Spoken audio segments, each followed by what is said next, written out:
Bonjour à toutes et à tous, c'est Stéphane. Pour la chaîne Foilier, je vous remercie de me retrouver chez moi et donc chez vous. Depuis les résultats des élections européennes, les communautés d'extrême droite en ligne, en particulier sur les réseaux sociaux, se lâchent complètement, vraiment complètement. Et on a par exemple Gaëtan tout simple qui dit « Je crois que je n'ai jamais été aussi heureux de ma vie, me dire que bientôt j'aurai presque plus peur quand ma petite sœur sortira dehors enfin ».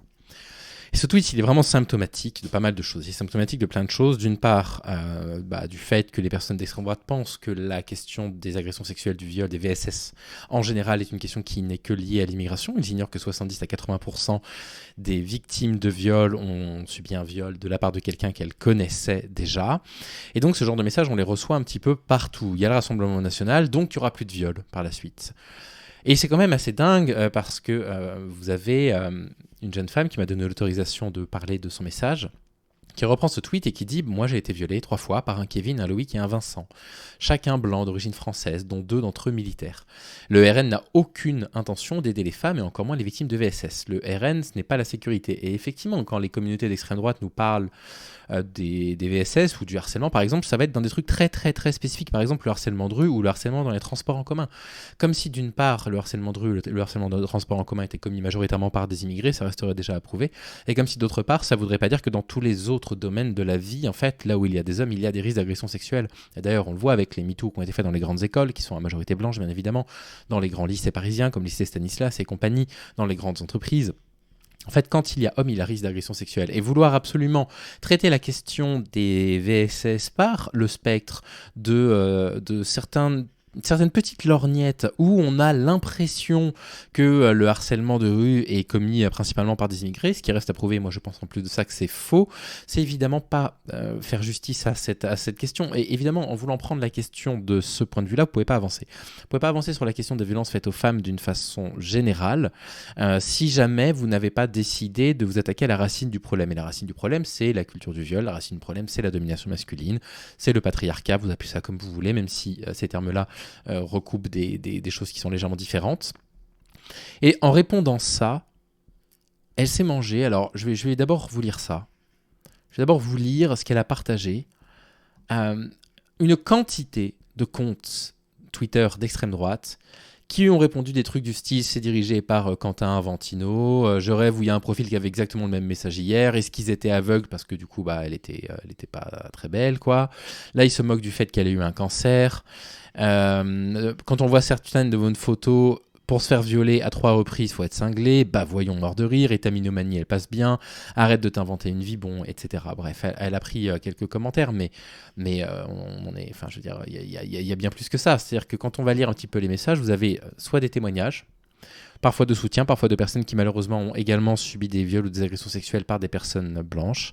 Là, vous avez quelqu'un qui dit « J'ai été violé par mon oncle ». Là, vous avez une personne qui se moque d'elle en disant « Et donc, tu représentes les 35 millions de Français, c'est bon à savoir. Ok, merci pour l'empathie ».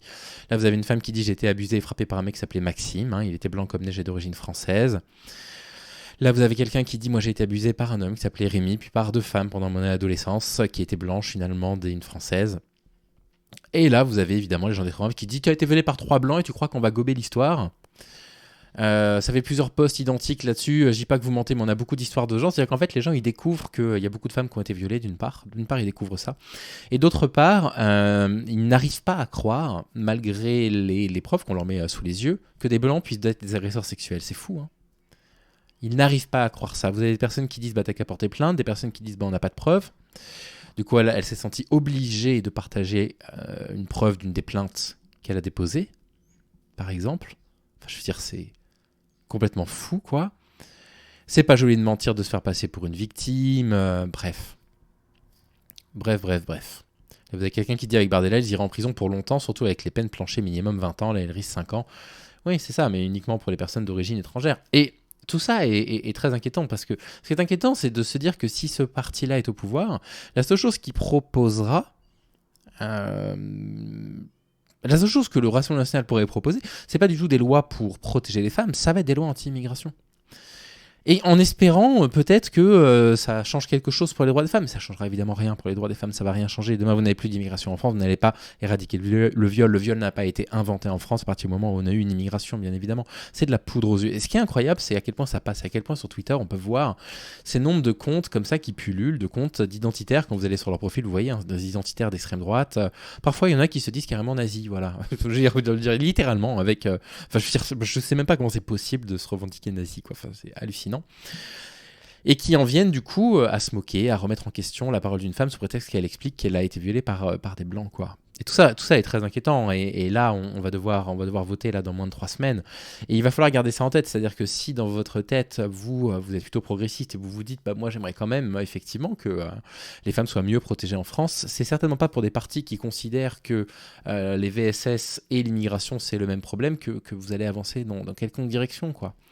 Et c'est terrible à dire, donc tout soutien, Jenny, on est désolé de ce qui t'arrive. Je vous invite évidemment, je vais vous mettre son compte dans la description de la vidéo, à vous abonner à son compte pour pouvoir la soutenir. Parce que c'est catastrophique en fait de lire des choses comme ça. Voilà, tout notre soutien, Jenny, on est désolé de ce que tu as subi et de cette quadruple violence qui arrive avec ces mecs qui ne peuvent pas imaginer une seule seconde que des blancs puissent être des violeurs. Comment voulez-vous que le Rassemblement national puisse proposer n'importe quelle politique en faveur des droits des femmes si c'est comme ça qu'ils comprennent ce type de problème? Bref. Et puis ils s'étaient abstenus ou ils avaient voté contre l'inscription de l'avortement dans la Constitution comme on l'avait vu ensemble. Enfin, bref, c'est un parti qui est l'ennemi des femmes, ne vous laissez surtout pas avoir. Bonne journée à toutes et à tous.